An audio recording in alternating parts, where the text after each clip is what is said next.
Hello, welcome to another episode of Asexualized, my asexual life. This is the place to be for education about asexuality, all things asexual, and I share my asexual life journey in order to help you in yours. If you haven't already subscribed, please hit the great big subscribe button below right here, right now. Please hit that bell icon to get notified of every time I go live. Right now I'll post a new video. And if you want to give this video a thumbs up, it'd be very much appreciated. Any thumbs up is amazing.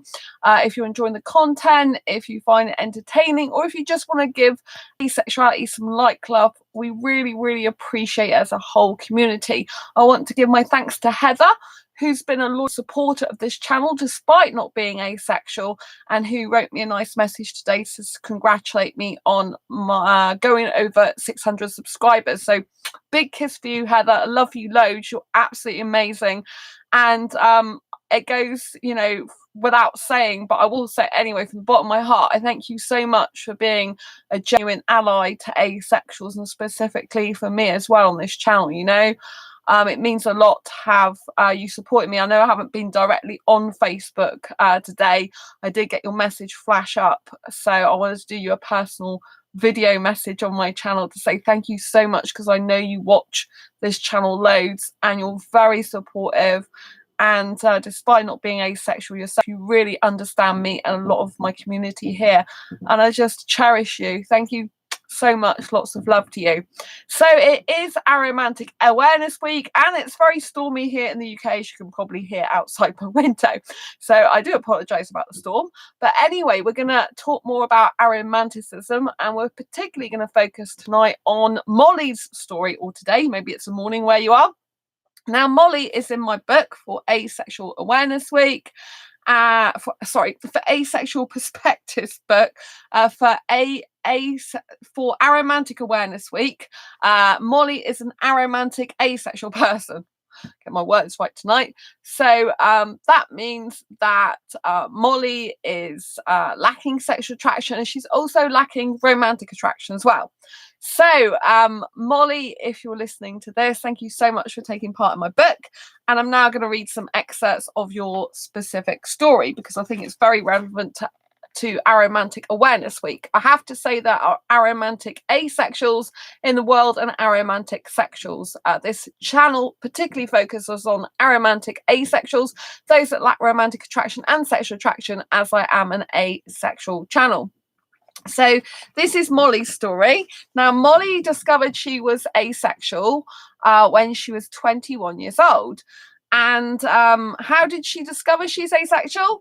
Had asexual friends. So this person actually already had asexual friends, which is incredible, because you know how difficult it is to find another asexual, especially, you know, I thought particularly that I was the only one in the whole entire world, planet, universe that didn't want sex, you know. And then I went to counsellor in 2014 because I just couldn't have sex with a guy ever again. I just really couldn't. For me, having sex was just like the worst thing, you know. Even though I had it in the past, I just couldn't push myself to do it anymore. Oh, hi Sam, it's lovely to see you, my friend. Thank you so much for coming on. I've missed you on this channel. Oh, thanks for the thumbs up as well. Oh, you can see I'm perked up now you're here. Thank you so much. I was saying that with in Molly's case, because I'm reading from my books, Molly's an aromantic asexual, because it's still Aromantic Awareness Week. Even though I've got loads of romantic stuff to talk about, I'm refraining from talking about it at the moment as much as I can, because I can catch up with you with all the latest stuff that's been going on in my own asexual life personally for me. From Sunday onwards, because that's when you know, Aromantic Awareness Week ends tomorrow. But I wanted to make sure I did actually do videos for all my aromantic viewers and community that particularly do watch this channel, so I thought it was important to raise awareness. So Molly discovered she was an aromantic asexual when she was just 21 years old, and she I was saying, you know, how did you discover you're asexual? This is from my Asexual Perspectives book, which I know you've got.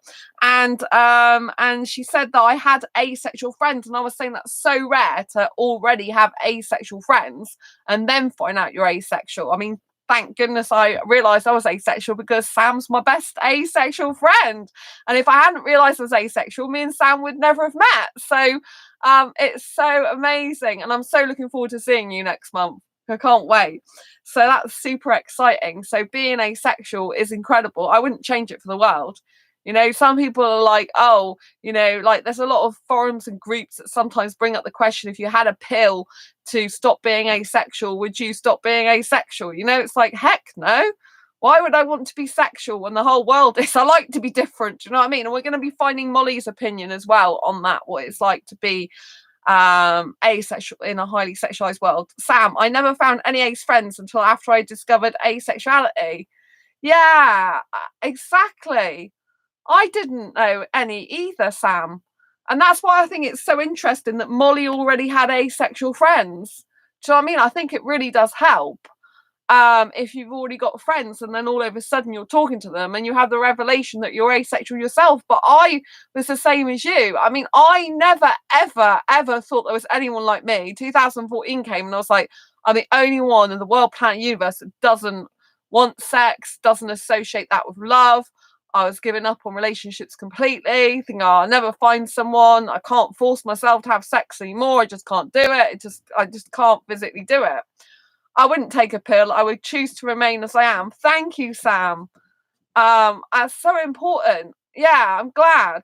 I wouldn't take a pill either. I don't want to change my sexuality. My bestest friends, I mean, obviously I've got a female friend that's not asexual, you know, and I do still have some friends that aren't asexual, but my bestest friends are, you know, like, apart from my female friend, are obviously asexual, you know, and especially Sam's amazing. And I got the most deepest friendship ever with Sam. So I'm so blessed, really I am. And that's all due to me being asexual, because if I wasn't, I wouldn't have met Sam. So yeah, I feel really good about being asexual. Really, really good. Yeah, I'm I quite want to tell you about everything that's going on romance-wise, but I must stick to being not so romantic when I'm talking about aromantic stuff, because aromantics in general, they're not romantic. They don't experience romantic attraction. So sometimes they get fed up of hearing romantic stuff all the time. So I am refraining, but I will be saying everything soon. All will be revealed, and we go back to talking about dating and romantic relationships as well. So that'll be quite interesting, because don't forget, I've decided to not actively pursue a relationship, and I've still got loads of people after me, but we will refrain from talking about that anyway. So going back to Molly's story, so Molly discovered she was asexual when she was 21 because she had asexual friends, and when I told them I never felt sexual attraction, they told me I might be asexual. Now I think that's absolutely fantastic, because, you know, kind of, don't you wish you all had Molly's friends, in that sense that, you know, you had someone there for you who would just simply say, you know, I think you're asexual if you don't experience sexual attraction. So this person identifies themselves as an aromantic asexual, so not a version of aromanticism, not a grey or a demi. They identify themselves as a pure aromantic. You know, they don't experience any romantic attraction at all. I'm an aromantic asexual. I don't like sex. I don't like kissing more than on the cheek.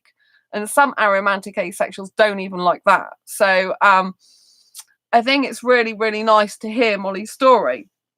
So is Molly out? I'm out to my family and friends and some people in my community.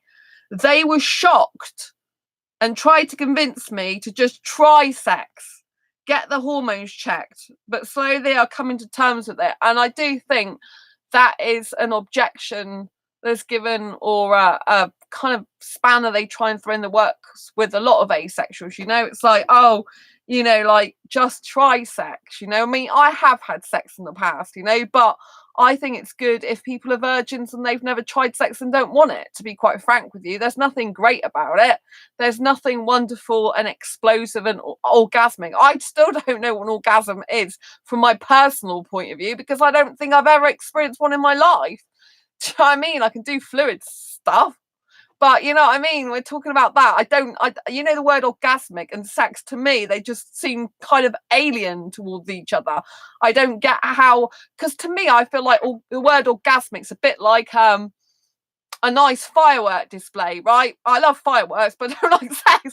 So a nice firework display, and it goes boom in the air, you know, and you see all those pretty lights, and it's amazing and wonderful. To me, the fireworks are orgasmic. To me, sex is not.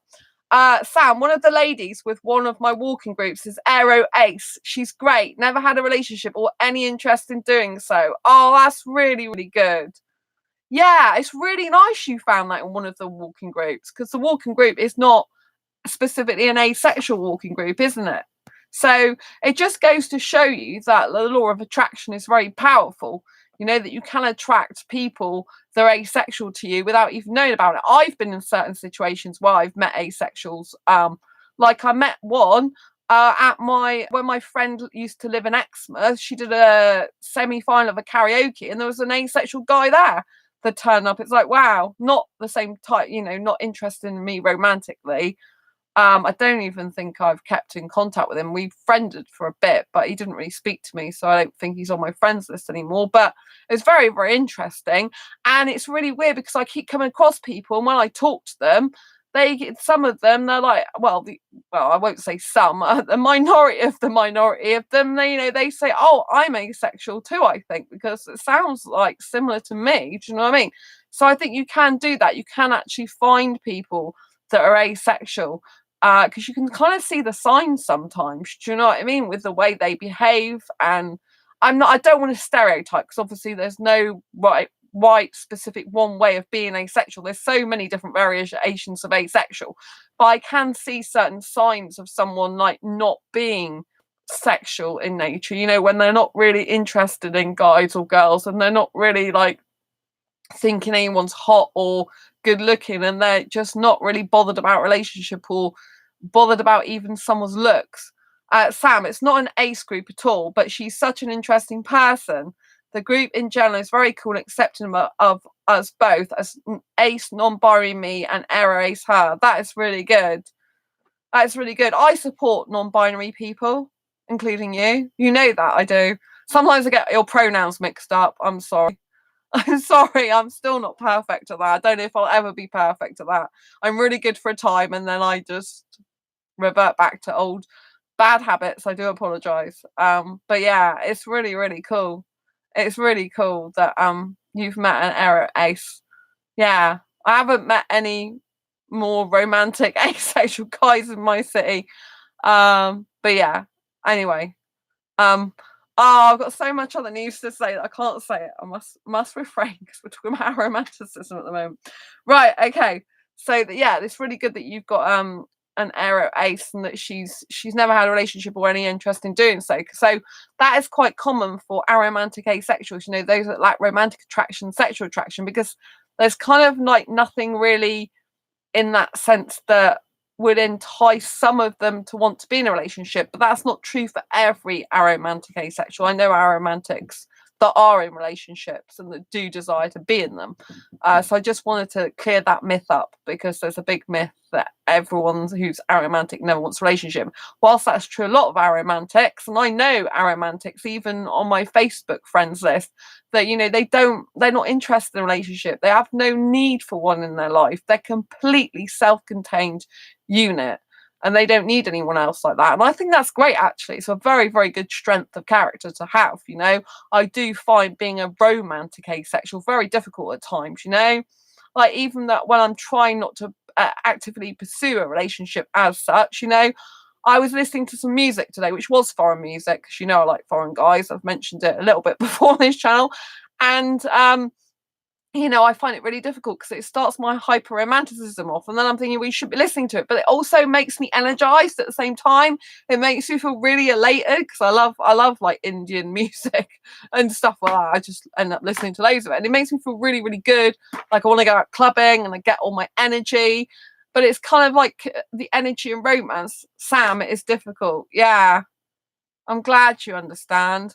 Like I've been keeping off. Like I've got my well, I'm diverting off here, but I've got a lot of affirmations now about being single. But you know, it's like a lot of the songs, they're geared towards romance, and I think if you're an aromantic asexual, someone that doesn't experience any romantic attraction, it's easier because you probably wouldn't listen to half that stuff in the first place.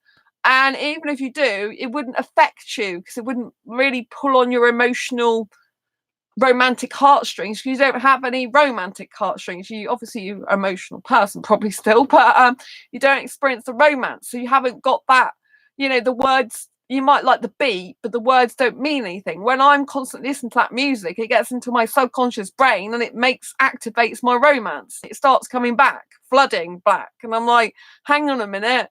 You're really, really business focused, career focused, like a couple of days ago. Now you're going into romance mode again. It's like very, very hard. I mean, I am a hyper romantic, so it does make it like 10 times worse, more difficult. I really, it is really difficult for me, especially because I like kissing, and I've ended up talking about that in private message, which I'm gonna go into in another video. I really want to start talking about it now, to be honest, but we must keep all this information for another video. But yeah, but just it's safe to say that even though I'm not actively pursuing guys, I've had three people messaging me, and one person's gonna meet up with me. That's quite a big lot of people. Do you know what I mean? It's like I don't even have to do anything. Don't do it. Laugh out loud. Don't do which one? Oh, the person. There's one person I'm going to meet up with that I agreed to meet up with a while ago. Yeah, I wasn't going to talk about it here, but yeah, there was a person. I think I've mentioned it. Mention it tonight. I'll mention it another night. I've got one more aromantic awareness. On Aero Week. Don't do it on Aero Week. Okay. I will refrain from doing it on Aero Week. Right. It was quite funny though, because the other day when we were doing that aromantic video, a lot of it ended up being romantics. I think most of the people who watch this channel are romantics. There's more romantics, I think, that watch this channel than a lot of other channels, because ever since I've done Aromantic Awareness Week, it's all gone much more quieter on my channel. So I think like I have noticed that. Like, I mean, the majority of asexuals are aromantic. Yeah, I think I get more romantics on my channel. It seems like it. Yeah, that was very chatty night. Yeah, exactly. Even the aromantics that were in the chat were a little bit romantic. So anyway, I digress. I must get back on topic. Right, okay. So this person, yeah, so what I was saying is I think it's very disgusting when people turn around and say you should get your hormones checked. I mean, how do people know that being heterosexual is the right sexuality to have? Like, obviously, clearly it's not the right sexuality for everyone to have. So why don't heterosexuals get their hormones checked? Because there might be something wrong, that they're too sexualized. Does anyone ever think about this stuff? Because I do. Do you know what I mean? It's like why should I get? Well, I haven't really been directly said that to, but I know loads of asexuals have, and it's like, why should asexuals get their hormones checked? Why don't sexuals get their hormones checked in case there's something wrong with them, that they're too sexual or shouldn't be sexual in the first place? Do you know what I mean? Just because within a minority doesn't mean to say our sexuality is the wrong one. Do you know what I'm saying? I mean, to be honest, there isn't a right or wrong sexuality as such. Everyone's free to be what they choose to be, right? Or don't even choose to be, just are. Do you know what I mean? But I just, sometimes I think, well, what would it be like if the tables were turned? Like, the majority of people are heterosexual. Maybe that's not actually right way to be. Do you know what I mean? I've been told that there is something wrong with me many times. There is nothing wrong with you, Sam. You're a lovely person. You're one of the most lovely people I've met in my life. Ever. Seriously, there's nothing wrong with you. You're incredible. Absolutely incredible. And your brain is amazing. To be able to do space era and create your own sci-fi universe. I mean, that is like Mensa standard. I don't know if you've ever done a Mensa test, but I think you'd be off the Richter scale, as in so intelligent. Really, I do. People just can't do that. They haven't got the skills. I don't know how you do it. Obviously, you're born for that purpose. Do you know what I'm saying? Like, to be able to have such a brain that does that is so unique and so special. Do you know what I mean? There's absolutely nothing wrong with you. It's the people that say there's something wrong with someone are the people that are normal robots. Do you know what I mean? They're just living an unconscious life just in this world as robots, like pawns in a chess set. I know loads of people will hate me saying that, but it's true. And until they wake up to the reality and get off the conveyor belt of society, and they don't even notice life. Do you know what I mean? A lot of people, they're just here it seems, on planet Earth to do a job, have children, and die. I'm like, I can't think of anything worse, quite frankly. Mind you, I was a kid and I was born, so I wouldn't be here. So thank you for all the robots in the world that do that, because obviously we wouldn't be here today if people didn't do that. So kind of like, I'm grateful to them as well. But there comes a point when they need to wake up a bit. But a lot of the people that diagnose, for example, doctors that diagnose people as having like really bad mental health, it's like sometimes it's just the fact that people are different, that we're able to think outside the box, that our brain is able to see things that other people can't see, because most people only use 10% of their brain. And do you know what I mean? So the people that use more than 10% of their brain, the people that have got 10% that they're using, can't understand the other people that use more of their brain. So do you know what I mean? They will think there's something wrong with us because they're not using that, so they can't compute that in their mind, and anything they can't compute has got to be wrong. But do you know what I mean? I think you're such a lovely person, and I think you're super, super, super intelligent. Really, really, really. I don't think there's anything wrong with you, to be honest. Do you know what I mean? When you tell me, like, of your conditions, I just don't see it a lot of the time. I just think you're different. Meeting you and my other two friends has significantly improved my life and made me accept myself as I am and what I deserve. If people think there's something wrong with me, they do not matter. Yeah, it's good. It's really good. I'm glad you got the other two friends as well. It's really, really good. Really, really good. I'm so proud of you. Yeah, it's really, really, really amazing. Oh, thanks for the other thumbs up. Yeah, it's really good. And I honestly, I believe that. I believe that a lot of, I have met some people that have mental health problems that are very dangerous to other people. I had one guy who worked for me like that. Oh, thanks for the thumbs up. So I can't say that some people haven't got something wrong, but you're a really lovely person. You don't go, you go around doing a lot of good for people, not harm. Do you know what I'm saying? But there's one guy who worked for me when I was a manager, when I was earning shed loads of money, a manager years ago. I've been in management for 7 years. And one of the companies I worked for, I was a manager for 3 years. And I took this guy on. And I knew he had some mental health difficulties, I think, when I took him on. But I thought they were just like minor, right? And me being me, I took people on that had mental health problems, or that had, particularly dyslexia. I had quite a few in my time, even when I was a manager of a fitted furniture concession for 3 years.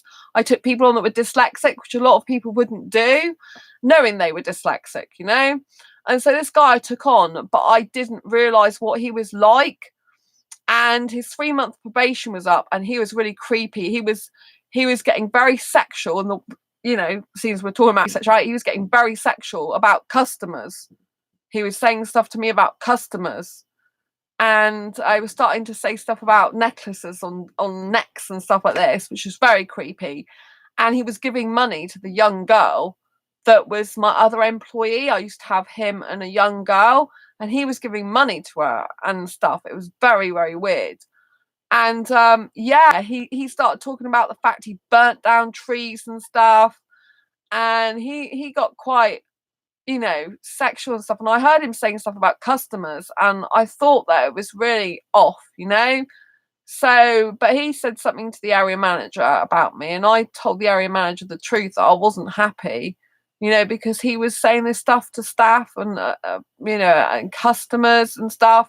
But the member of staff, she denied it because he was giving her money. So yeah, that I left in the end. And then he went round after he left.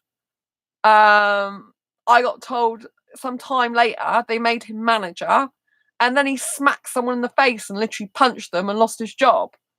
And then people were like, oh, you were right about him, because I did warn the area manager, but the area manager wouldn't listen to me, because I'm female. He took the male side, which I think is a very bad thing in society, that unfortunately things are still not equality in terms of, like, I know you're non-binary, Sam, and some other people are, but even in terms of male, female, a lot of stuff's still uneven. And he took the guy's side, which I knew the guys really like. And then I left, and then sometime later, I saw the people that I used to work with at the time, because I was managing the fitted furniture company, the bed company I used to be manager for. The staff were opposite where I worked. We worked in departments next to each other. It's quite weird, and yeah, and they told me that he basically smacks a member of staff in the face, and obviously it was instant dismissal.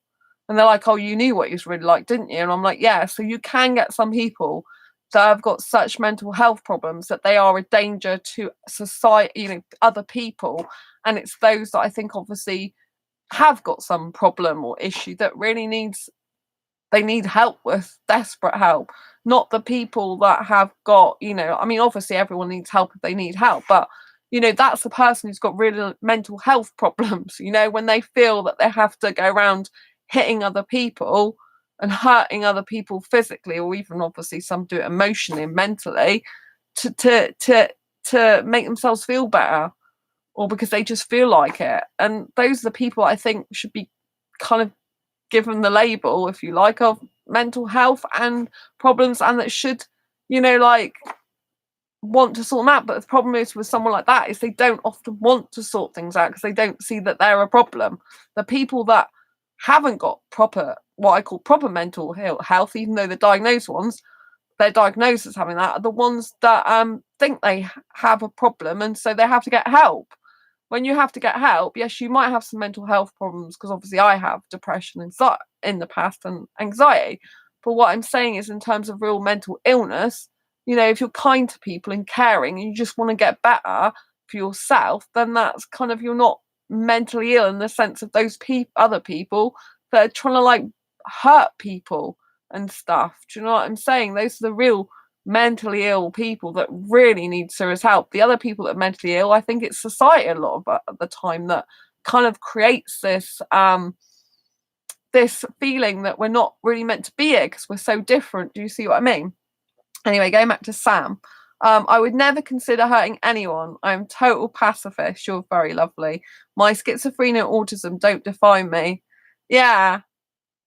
But the media in Hollywood make them especially schizophrenic to be bad. Yeah. I apologise for hijacking your stream, especially as it is a special week. Oh no, I want you to interact in the stream. It's been a bit quiet this week because it's Aromantic Awareness Week. So I want you to talk to me. It's good. People, there's more people watching as well when we're chatting, so it's really good.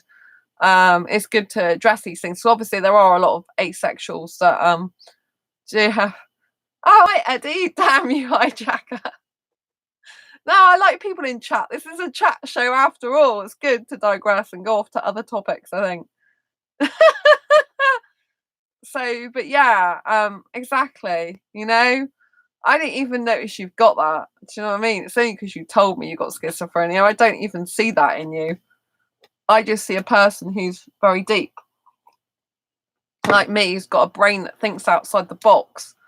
And obviously, when you think outside the box and you haven't got this normal societal brain, it does see and do things that are kind of like different. And, that's kind of like cool as well. Like your space era is amazing. So I'm really, really pleased. Sam, I don't consider myself mentally ill. I have a mental health condition, but I do not consider myself ill in any way. I just need a little help at the minute.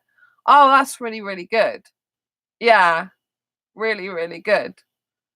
Yeah, well, I used to work for the recovery learning community as part of the NHS, which was helping people with mental ill health to manage their mental health conditions rather than trying to fix them and change, like get rid of it. So if someone's got anxiety, we were helping people to manage their anxiety, not take the anxiety away from them and say that they should be fixed. Do you know what I mean? But yeah, I'm glad you consider yourself as having a mental health condition, not mentally ill. That's a very interesting distinction.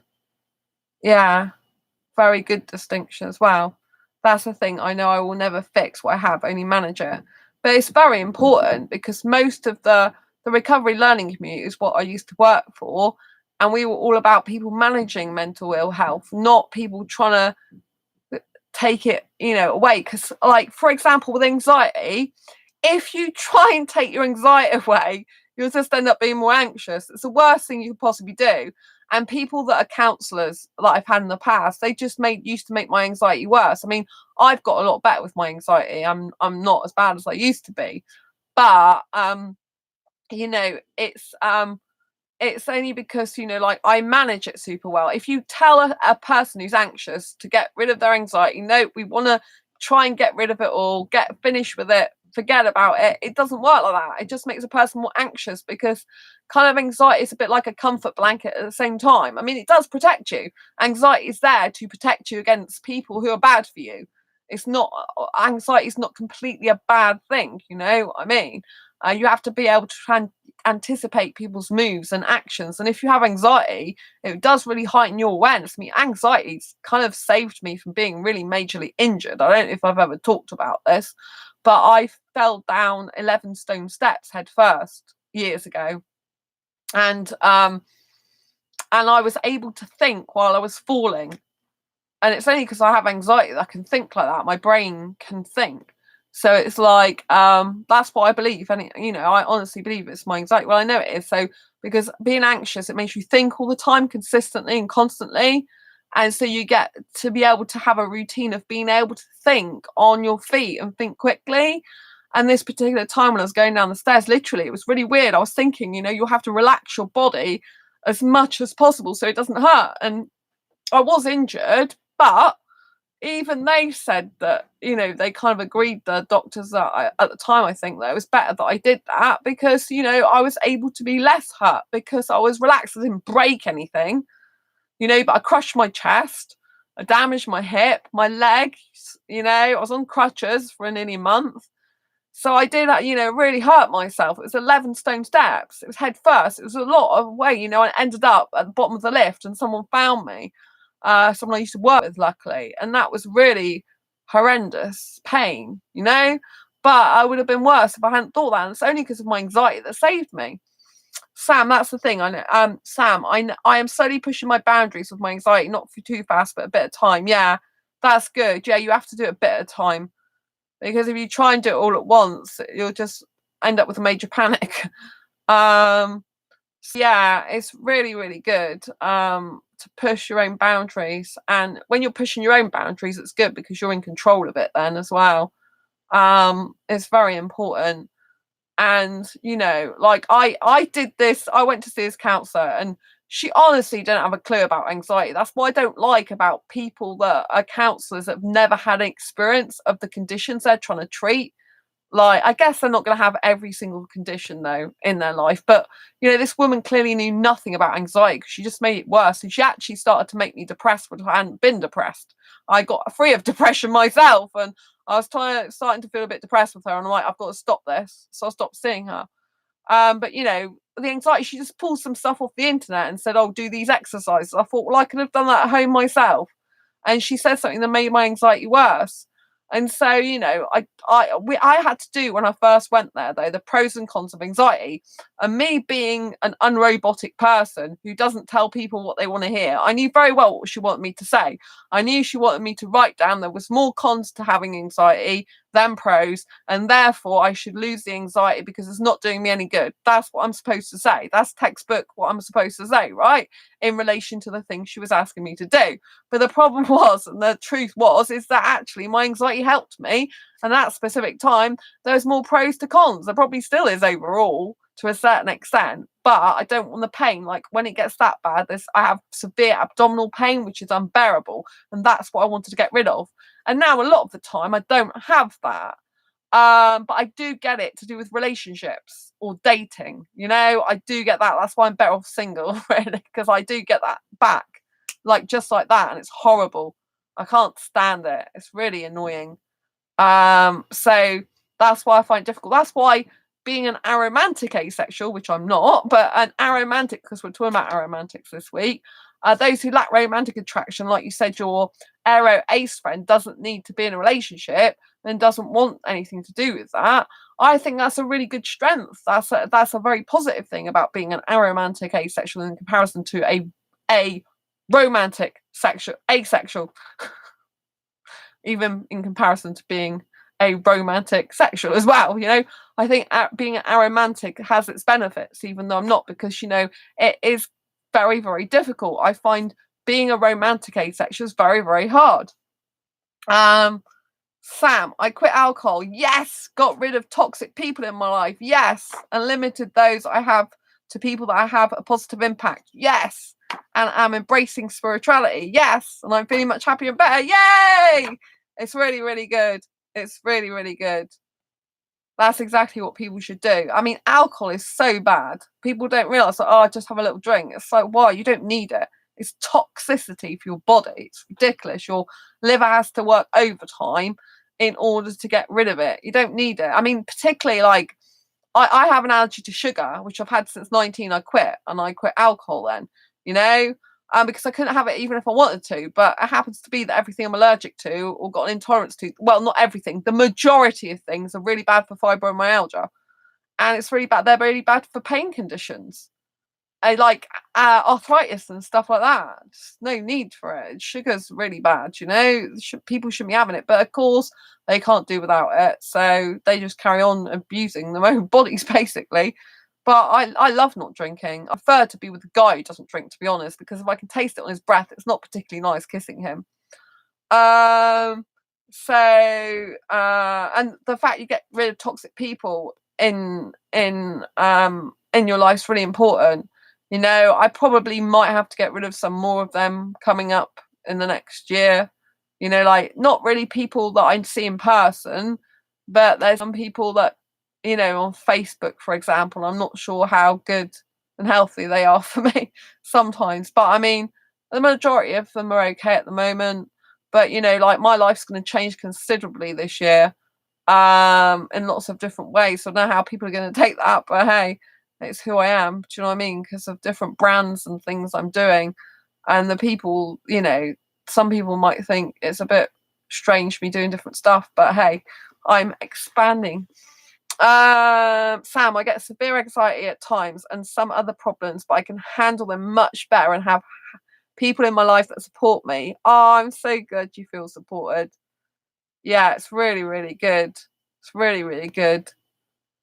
Yeah, I still have anxiety, as you know. I'll always have anxiety. Like, anxiety is my friend sometimes, to be perfectly honest with you. I don't want to get rid of it completely. It's very good with writing as well. It's very good with a lot of things.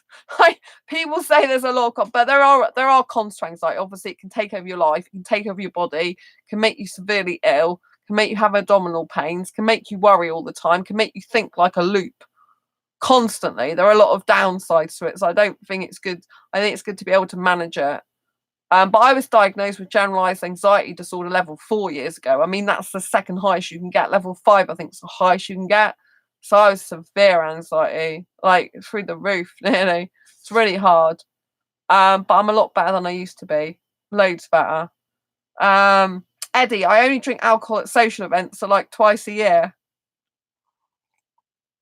I'm a healthy pal on Facebook. Don't ditch me, please. Oh, bless you.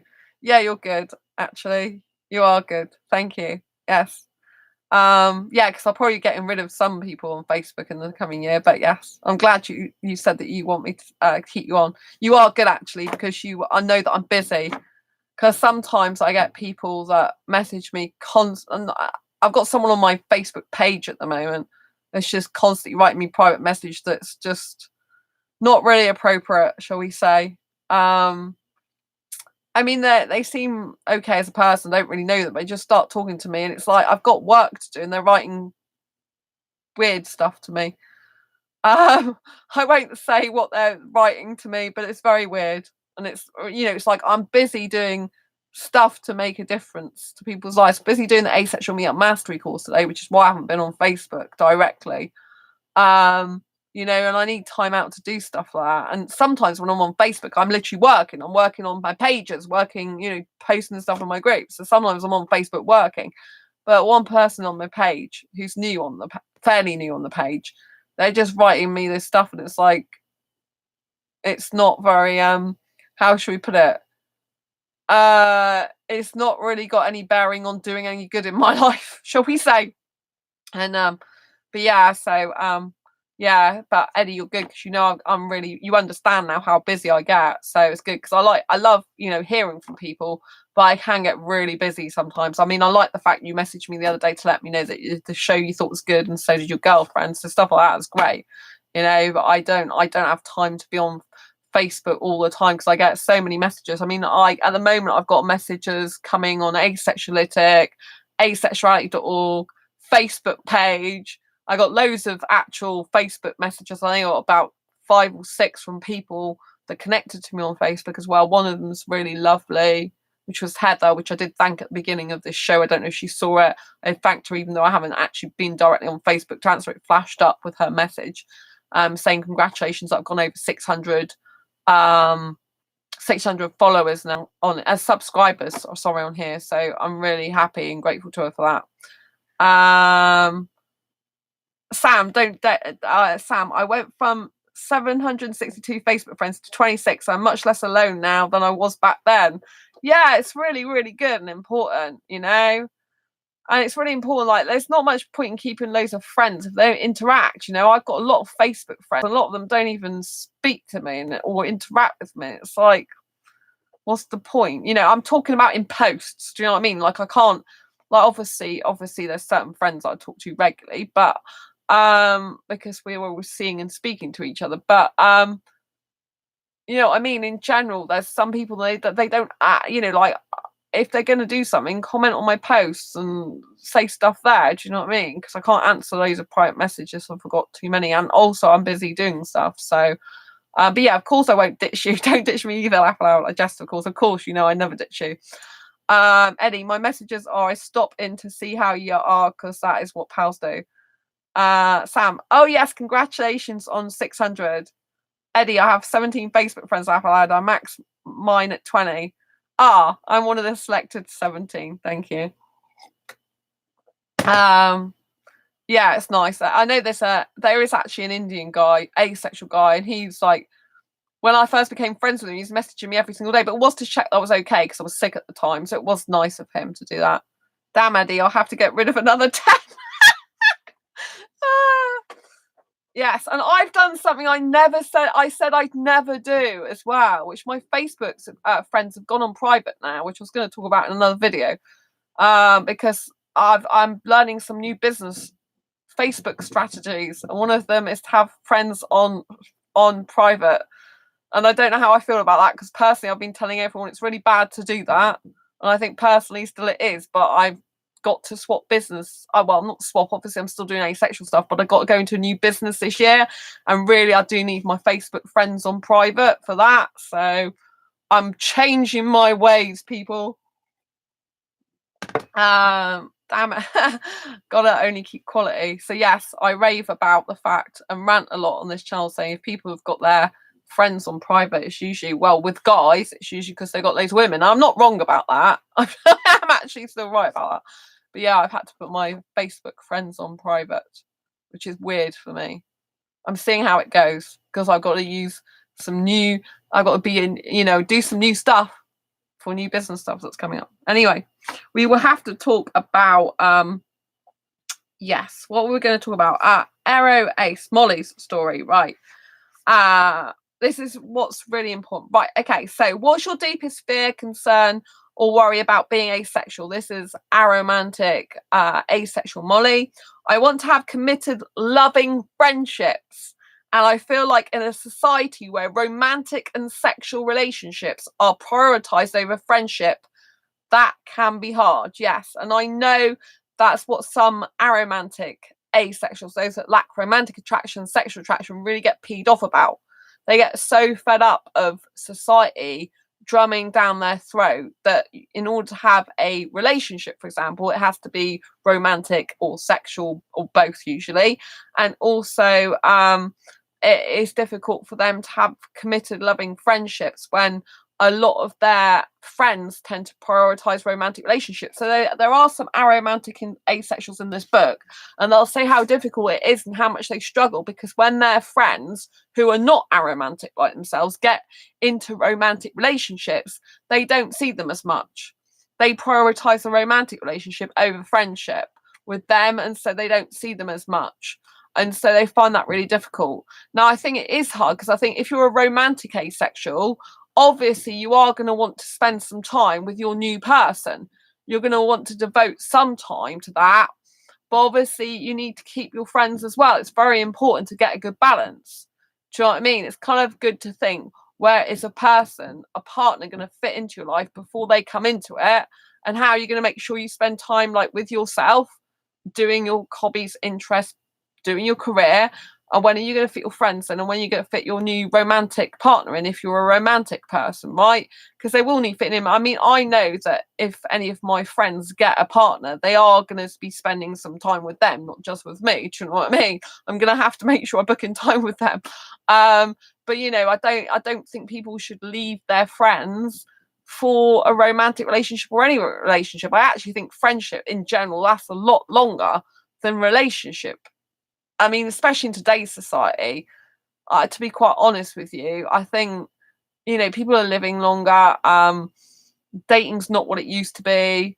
You know, they used to be like, kind of in the old days, they used to be like a courting thing where people sort of dated first, and like, you know, they got to know each other first. Kind of now it's like very, with on the online dating, it's like scrolling through people, chatting people up all the time, going to different people. It's just like kind of, you know, and there's kind of a lack of old-fashioned romance. Like, I am a really modern girl, I do like stuff, but I've got some of the old-fashioned stuff I like I like a guy to open the door for me, you know, to pull out my seat, you know, if I'm in a relationship. I know that's a bit over the top, but I kind of like, you know, like the politeness. And you know, I like it if a guy's walking me home and stuff like that, you know, obviously if he's trustworthy, not someone I don't know, or not someone, you know, that's untrustworthy. Do you know what I mean? Or just want sex. And I'm not talking about that. Do you know what I mean?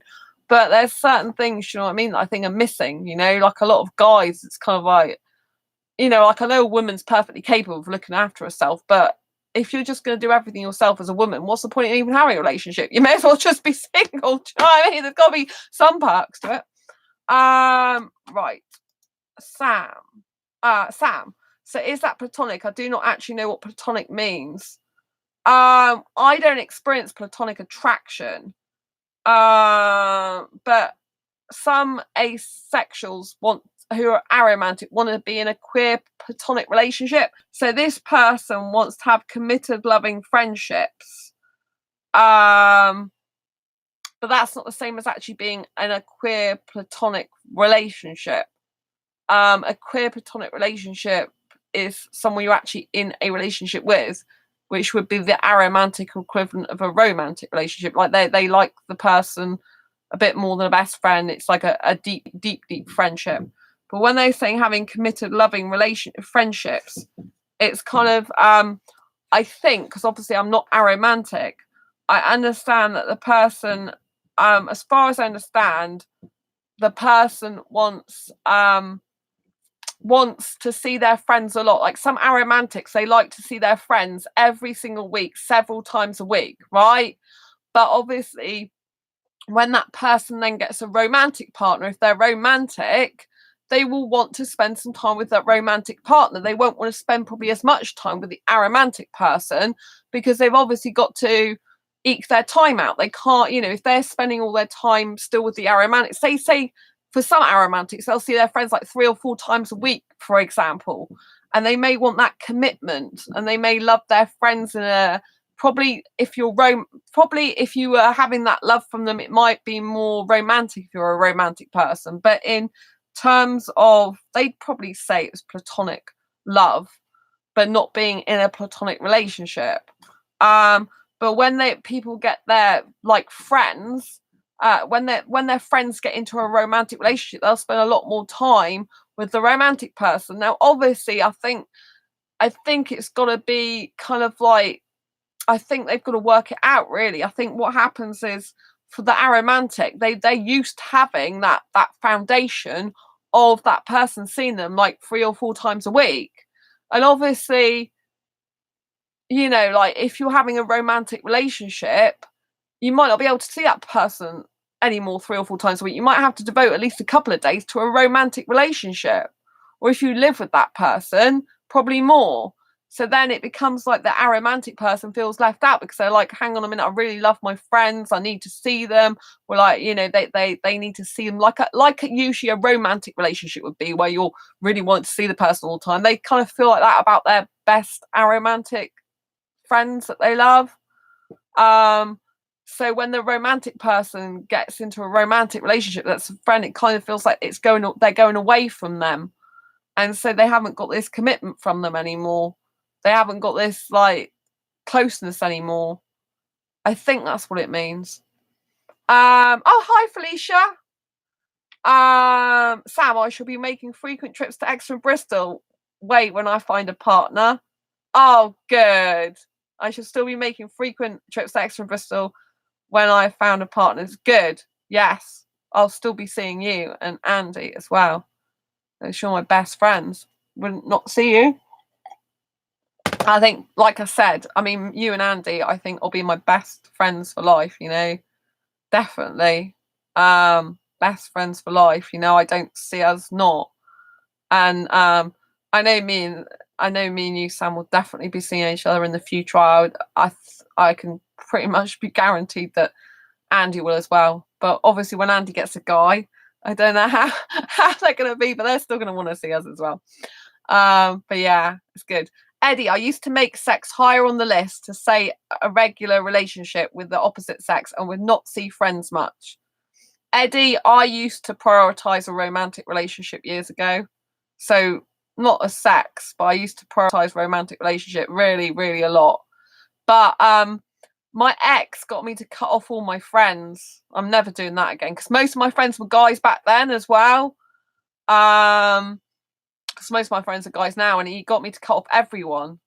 Like even my female friends though, it wasn't just guys. There was one female friend that was really good and she was sticking up for me, and he saw a text and that was it.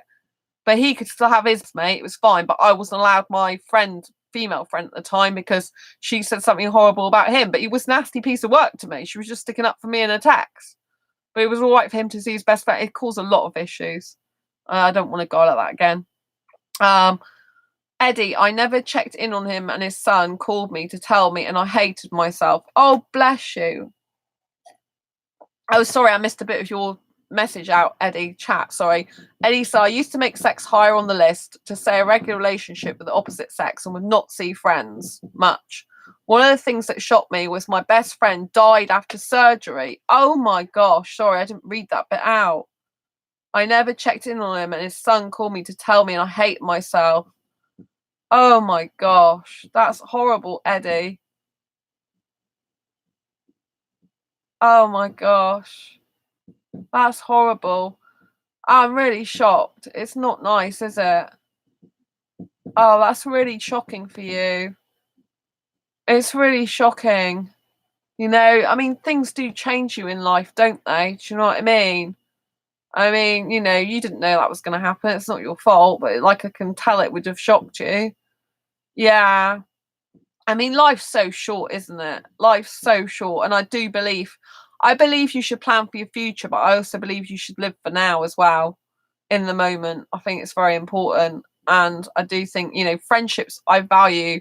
I mean, at the moment, I value friendships more than a romantic relationship because I'm not actively pursuing a romantic relationship. And I think my friendships are very grounded. They're very safe. They're very solid. I'm sorry about the storm. We've got storms in the UK. That's why a window keeps rattling.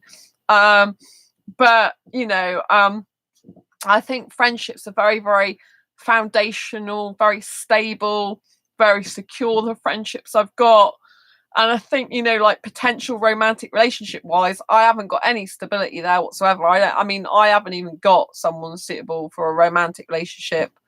Do you know what I mean? There isn't anyone there, and the person I want to try not to digress onto romantic stuff, but there's a person that I will talk about more in another video that I am seeing. And yeah, I can't see me having a deep emotional connection with them like I do my best friends. Do you know what I mean? I think it's very difficult personally to be deeply connected to a sexual person.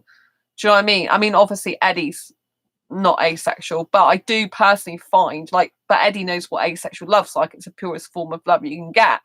And I think that's because you can get a deeply emotional connection. I find it very difficult personally to get deeply emotionally connected to any sexual guy. I can get very physically attracted to them with minus the sex because I'm not sexually attracted to them. I can get very kissing attracted to them, very aesthetically attracted, very romantically attracted, very like like fireworks. But I find it very difficult to have a deep bestest ever friendship, soulmate connection, really emotionally connected. And I think that's what aromantic asexuals can have quite a lot. I think they can have really very, very deep kind of like bestest ever friendships where they literally, you share secrets with each other. And even though I'm not a romantic asexual myself, with my best asexual friends, I do have that. Felicia, I said hello, Felicia. Hi, nice to see you. I'll kind of catch up on chat now. Sam, I'm sorry to hear that, Eddie. I lost a friend who passed away suddenly due to his diabetes. I had seen him the day before and he seemed fine. Reminds us to always check in on people who matter to us. Yeah, it's really important. It's very, very important to check in on people, because you never know what's going to happen. Do you know what I mean? And that's why I believe in living for now, as well as the future. That's why I go out quite a bit, I go out clubbing and stuff because I really love dancing. And I think you only live once. I'm going to go out clubbing soon. Okay, Shannon. Now I'm better. I'm like, oh, Sandra, you've only been better. Like, what? A week you want to go out clubbing? I'm like, yeah, I do. Felicia, Eddie, I had the same. My friend, oh my God. Sorry, I don't know if I could read that out. I have to say, I'm going to read Felicia's chat out, but it's quite shocking. So you better brace yourself. If you're squeamish, you might want to listen away, but I'm going to say it because it's like, I'm really, really shocked. I'm having a lot of shocks tonight. Seriously, I feel it in my body. I feel really shocked by all this. I'm going to read it out, but beware. It is quite shocking. Okay, so Felicia said, Eddie, I had the same. My friend hung himself by his genitals to try and get rid of them. It was horrendous, They just couldn't cope with the guilt of being a cheat. Oh, of being a cheat. Yeah, that sounds horrible. That happened. And it was like that to you. Oh, because he cheated. I thought it's because he didn't like genitals, because obviously some people don't like their genitalia if they're asexual, for example. Obviously, he's not asexual. Now I've read the whole thing. But yeah, they did it because they couldn't cope with being a cheat. Wow, that's very shocking. Very shocking. Yeah, because I know some people, they hate their genitalia so much they feel like cutting it off, and it's like, yeah, but you can't. It's better to have proper surgery to take that off, not just cut it off. Just in case anyone's listening, I don't recommend doing that. Consult a doctor, physician, consultant. Obviously, if you've got problems, like severe problems, like you've done something you wish you hadn't done, then go and see a psychologist or something. I just have to say that. Obviously, I've got a responsibility to say that to get some help. Eddie, my friend was in recovery after gastric bypass and he had heart failure. I don't know if it's a he, sorry. My friend was in recovery after gastric bypass, had heart failure. Oh my goodness me. We're not having a very good time in the chat, and the chat's gone a bit upsetting, hasn't it? Rap. I recently lost my cat after he fell down the steps. That's horrible. Oh God, Rap fan, I'm so sorry. What was he called? Mr. Fluffy. Oh yeah, sorry. Rest in peace, Mr. Fluffy. My friend, I had a girl who was my friend as a kid. She had a cat called Fluffy. It's beautiful. Sorry. Yeah, sorry about that. Eddie, I keep one of my best friends in my life, and now I have one in my girlfriend, and she is such an amazing girl. Ah, it's good, Eddie. Your girlfriend and you get on so well. I was so happy she came in chat the other day. Because I feel like you two are really good together. I felt that more in the chat as well. Do you know what I mean? I felt you two like soulmates. You're very supportive of each other. I think it's very good. Felicia, that's so good, Eddie. Sam, yeah, it's great you have a great girlfriend, Eddie. Yeah, it's really good. It's really good. And I think Eddie feels that he's a better person for having her in his life, which is, that's right. That's what's a good guy. I've not I mean, I found really good asexual friends like that, but I've not come across anyone suitable for a relationship that feels that way about me. Do you know what I mean? They don't value my worth, a lot of guys, in terms of relationship, and that's like, it's not worth pursuing. But in my best asexual friends, they feel that about me. I know they're really good. They value my worth, but I think it's very important to get someone who values your worth. Do you know what I mean? Felicia, yeah, I mean, he only lost one ball. The other one is kind of half there. You know what I mean? So sad he was wrecked. So he's still alive, Felicia. So he lost one ball, but he's still alive, yeah? Because if you said the other one is kind of half there, you know what I mean? So sad he was wrecked, but so he's basically still alive. Well, that's good, because I thought he might have died, but I'm glad he didn't. Sam, I have one super duper best friend and two other best friends. Thank you, Sam. Thank you. Oh, that's good. Normal, the normal guy. I know what you mean, Felicia. My dad had something like that happen. He didn't want the balls to be lost. Felicia, normal, the normal guy. I'm so sorry to hear how is your dad. Felicia, does he still have his genitals intact? He can't have any more kids because of it. No. Oh gosh, so sorry. That's just so harsh. The world is so harsh, isn't it?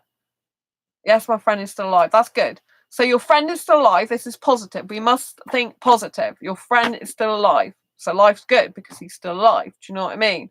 Because obviously, there was someone that's been hung themselves recently in the media, isn't there? Do you know what I mean? So that's not very good. But we must get back on to talking about more positive things. We must remember that these are all things that are teaching us that life is so short, and to try and have as much love and happiness in your life as possible, and to create as much love and life and happiness as possible, because we only get one life, and it's very important to cherish it and to try and do the best we can. We're not perfect in life. Sometimes we will get things wrong, but it's really important to just be as happy as you can be, and know there are special people out there. Sam, I'm off to Brighton for Ace Meet on Sunday. Oh, well done, Sam. I am seeing Andy on Sunday, as you know. Yes. So yes, I've got to meet with an ace friend on Sunday. Normal, the normal guy. My dad died from lung cancer. He smoked. Eek. That's not good. We're talking a lot about death, aren't we, at the moment? This is not good.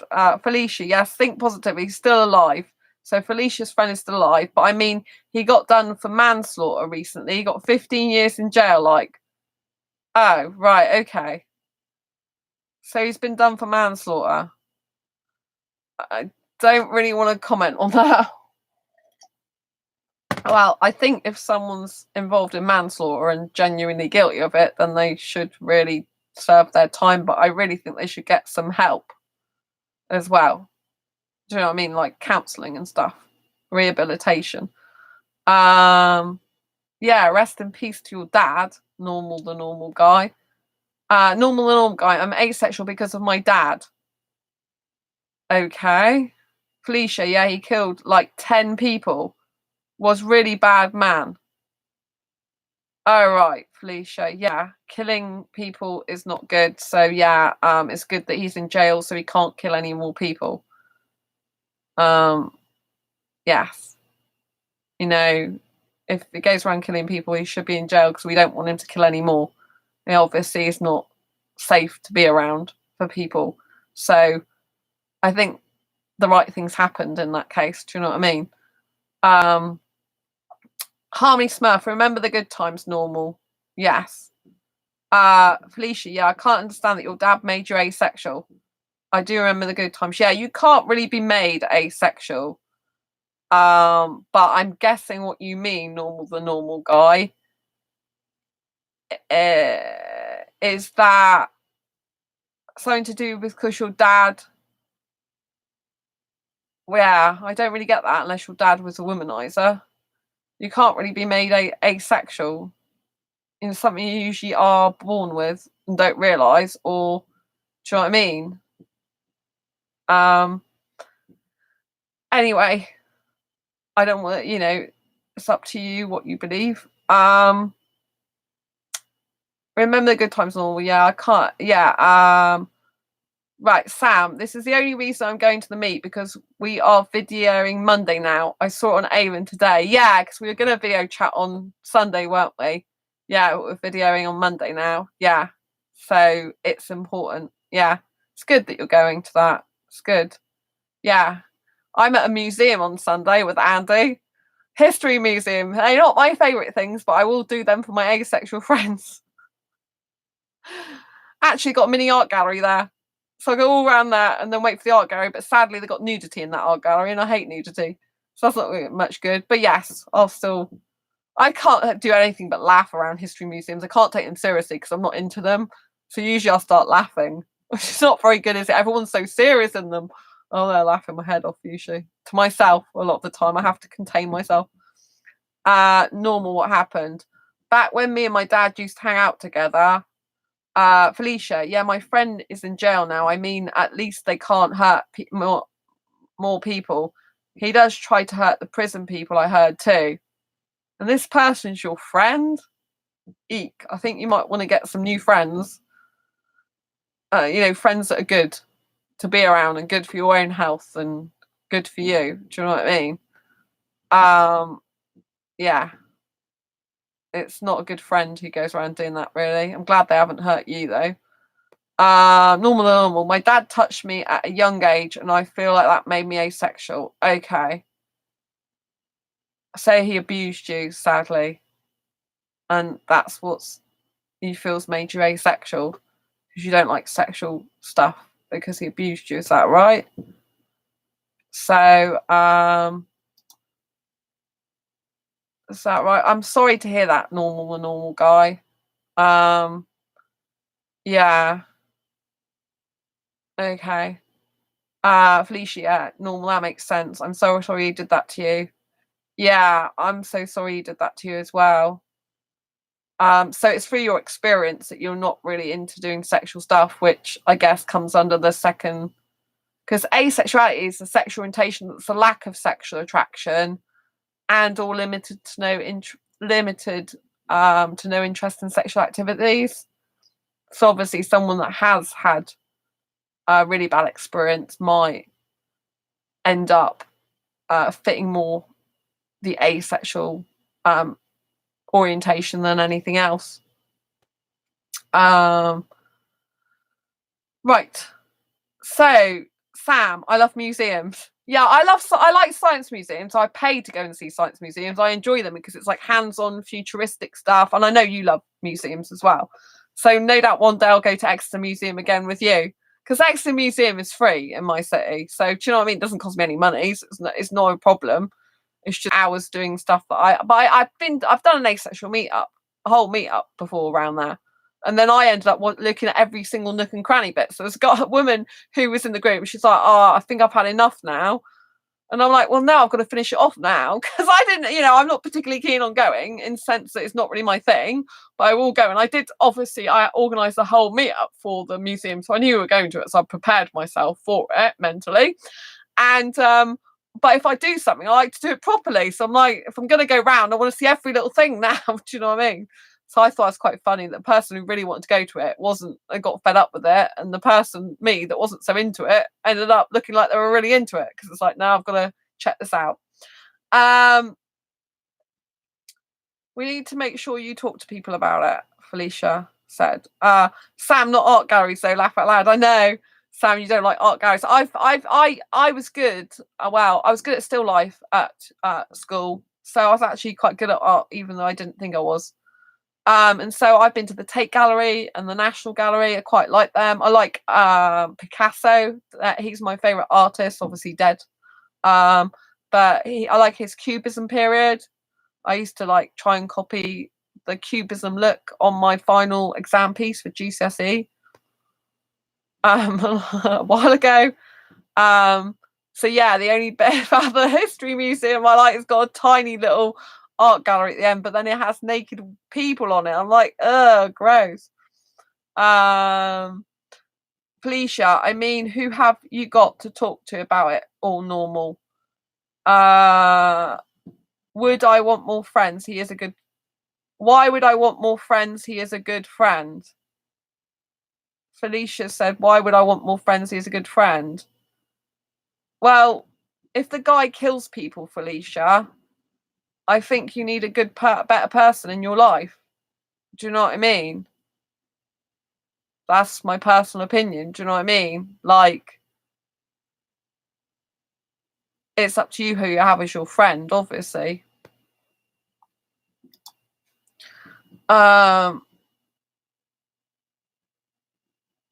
So yeah, I don't think I could be friends with someone who goes around killing people. Personally, I think I'd let them go out of my life. Do you know what I mean? Because I'd be a bit concerned they might do that to me, and also I wouldn't say they're a good friend if they're going around hurting people. You know, because they're not a good person, are they? Going doing that. They might be good to you, but they're not good to other people. And I think when you pick your friends, you've got to pick people based on their morals, standards, belief, and stuff like that. You've got to have certain like values that you value the same. Personally, I think that. Do you know what I mean? That's my personal opinion. Eddie, science museums, no boobies or dongs. Yeah, I don't like nudity in sculptures, in paintings, in anything like that. Do you know what I mean? Oh, Eddie loves science museums. Yeah, the thing I love about science museums is they're very hands-on a lot of the time. So there's one in Bristol, which I haven't been to a long time, but I used to go there a few times, and it's very hands-on. There's usually stuff to do. So I find with history museums, a lot of it's kind of old, dead stuff, which I'm not keen. Usually, I don't have that stuff in my life. I'm all about being alive, being positive, upbeat, looking to the future, looking at present, looking at modern technology, robotic stuff I like. So I kind of like love all that hands-on, like you can do certain things, you can move stuff. It's very action taking. I find that kind of history museums are very passive, science museums are very active. And I'm a very active person. So that's kind of why I like science museums. I find them fascinating. A lot of the new stuff that they bring out as well. Normal, the normal guy, yes. It happened in our garden at our old house. Eek. I'm really sorry about that, normal. It must be horrible for you. Sam, I am with the walking group later today, Saturday. Oh, yeah, it's Saturday now. Science history, natural history, museums rock. All right. Yeah, I know you love museums. I'm glad you like them because I know you and Andy go and see a lot of museums together. It's good. It's really, really good. It's good that people like what they like. I mean, there's nothing wrong with them for people per se. It's just I've never been one for history. I wasn't very good at school at history either. Apart from I did the history of medicine. I was good at that, but I wasn't good at history in general. I'm not good with geography either. I'm really creative though with writing. Felicia, it happened in the garden. Did no one hear? Oh my God. Sam, I cannot have enough in a museum. I can spend all day in the London museums. Oh my God. Yes, you definitely like them, Sam. I think that's good for you. I don't like history museums personally, but I think it's really good that you do. I'm pleased that you do, and it's good for you. You know what I mean? I remember at school, history, I was just switching off, watching the clock go by, thinking, when are we going to be talking about something else? When's home time? That's how bored I was. Rap. One time I went to a museum as a child. I touched the painting, and they fat lady yelled at me, I'm afraid of going to museums now. Oh. Yeah, you're not supposed to touch the paintings, are you? Because um, they're kind of like precious. Felicia, yeah, rat fan. Fat ladies do that sometimes in museums. Well, I don't think it matters what shape or size someone is. Like, fat's a bit of a harsh word to use, isn't it? Once a person did that. Normal guy. I used to masturbate to the paintings in the museum. Love the naked ones. Right, okay. Did I really want to know that? Well, thank you for sharing. Yeah, I'm nudity repulsed. I don't like nudity at all. And I don't need to look at anything to masturbate. I get enough arousal in of myself without looking at anything else. Oh dear, I have too much arousal just from little things. Just from a person talking about kissing, I'm like, oh god. I want to get on with my work now, not feel so aroused. Sam, I gotta go Madame Tussauds so I can get a picture of me with Harry Styles. Oh yeah, I'd love to get a picture of you with Harry Styles, but I've never been to Madame Tussauds. It's not really my thing, even though I do like, some stuff there. It's because it's like, it's kind of passive, I feel. So I mean, you can take pictures though, but I think you should do that. I think it'd be good. So I've never been around. I've never really if someone was going to get me in there free, then I'd go. But I don't want to pay to go to Madame Tussauds. Really, it's like, unless it was a fiver or something, which is definitely not going to be, because it's like kind of like not really my thing. Like I like theme parks, anything active like that. Like I'm upside down on a roller coaster. That's me. Like I like to be doing stuff 24/7, 365 days a year, doing. Felicia, yes, normal guy. Rat fan. I know some murderers. Most are nice if you get to know them. Felicia, I think my friend is a good person. He killed those that deserved it. Yeah, exactly. Murderers are good to write to because they usually are just looking at four walls. Okay, I personally disagree, but obviously that's your personal opinion, and I thank you for sharing it. I know I have a friend who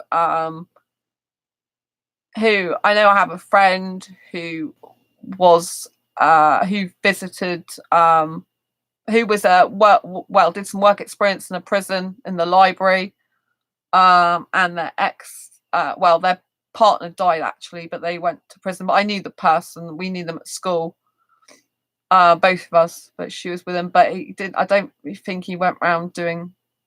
He was up on something, which I can't talk about, it's private, but nothing like killing 10 people. Rap, I'm not necessarily against vigilantes. Okay. Right, let's go back onto nice topics. Sam, I love history and of course the future, as I have my own created universe set in the far future. Felicia, we must kill some bad people. But doesn't that just make people as bad as the bad people they kill? Because killing's a bad thing, isn't it? Don't you think? Yes, normal guy. We must do it that sometimes. Who must we kill? I can help. I have a knife.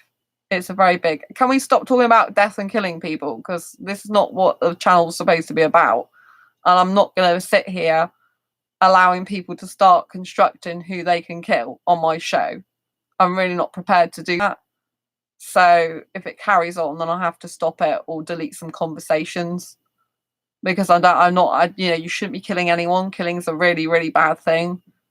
Do you know what I mean? And you do know channels are monitored in social media, right? They can see everything you're writing. Do you know what I mean? So unless you want people to see that you're writing this stuff, I wouldn't go around writing if I were you. Do you know what I mean? I'm not into killing people, and this is not a channel that that agrees with doing that under any way, shape, or form. Killing anyone. I have to state that. So if this continues, then I'm going to have to, I'm going to have to stop the conversation because it's ridiculous, I only have one gun and knuckle duster. Right, okay.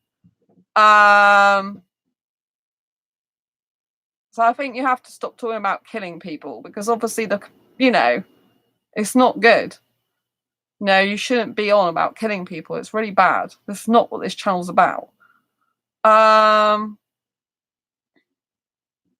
Sam, I agree, Sandra.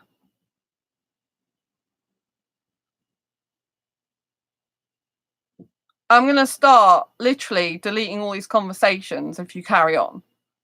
Because I just think it's absolutely disgusting what you're writing. Do you know what I mean? Like, I don't want this on my channel. If you want to go and do what you want to go and do elsewhere, but you know what I mean? It's ridiculous. It's a chat show, but not about stuff that you're talking about. You know what I mean? It's not what my channel's about. It's about asexuality, which is a lack of sexual attraction. And I'm not, you know what I mean? I'm just going to start deleting people off my channel and go to another channel if you want to talk about stuff like this, because this is just disgusting. Do you know what I mean? I'm going to start hiding all this stuff because it's not right. So, you know what I mean? You need to go to another channel if there's this type of stuff you want to talk about. So I'm not having it on my show. This is a good show, and I'm all about positive vibes and, you know, being happy in life, not talking about stuff like this, hurting people. It's disgusting. So, you know, you can all go off the channel and go somewhere else. You know, I'm not having this on my channel. If you want to go somewhere else, go somewhere else. Ooh.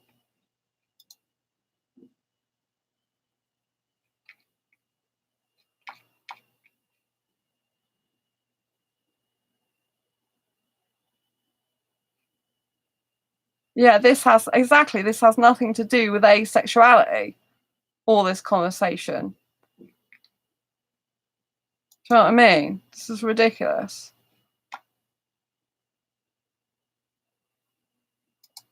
I'm not having this stuff on this channel. It's ridiculous. Go and talk to somewhere else if you want to discuss all this stuff.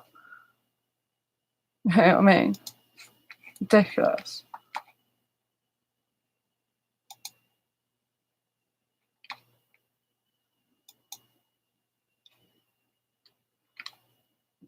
Anyway, I'm going to end the show because I'm not happy about the way it's going. Do you know what I mean? It's not good. Sam,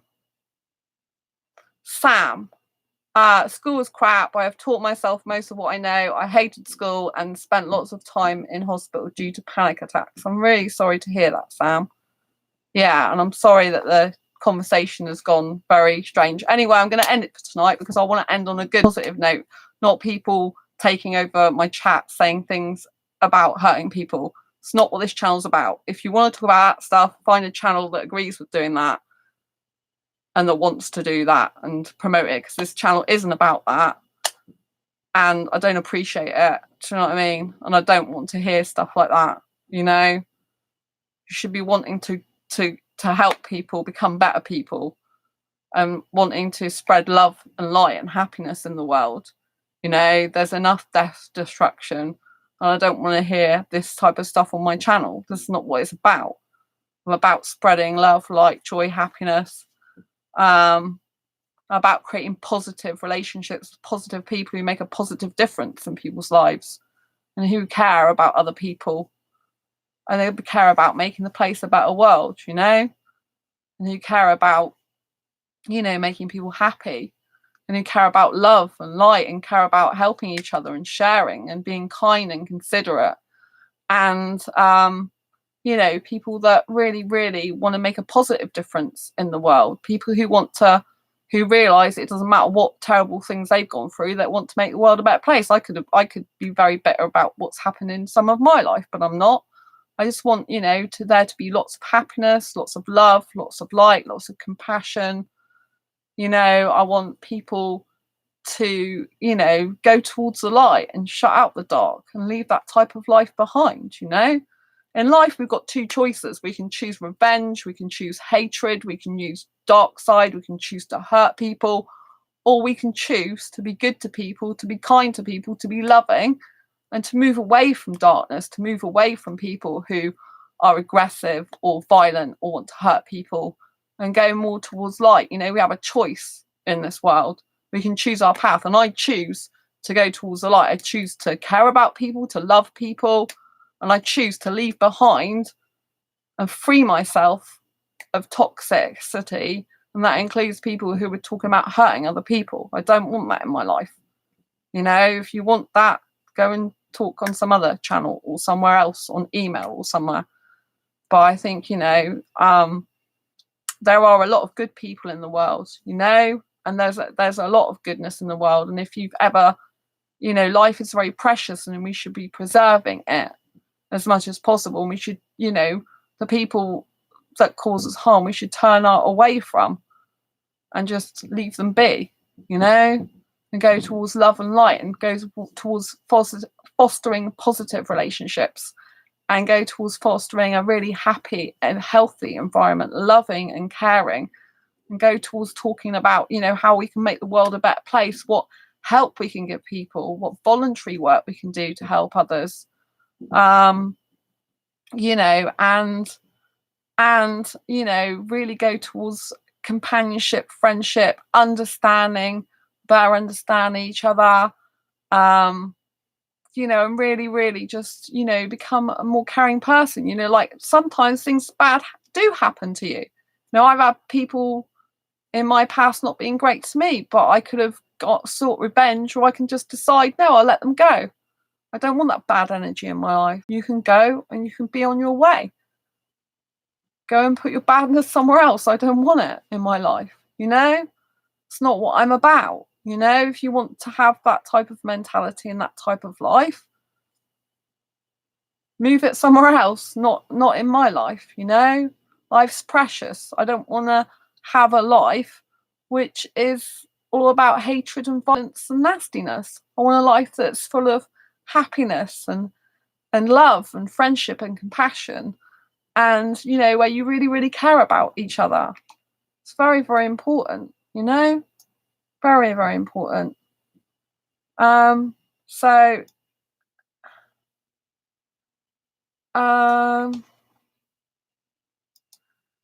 sorry, don't tell my friend to shut up.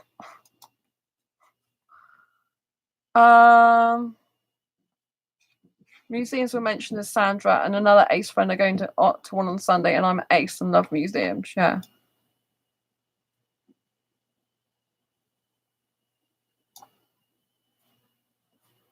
Oh. Right. Okay. So yeah. Anyway.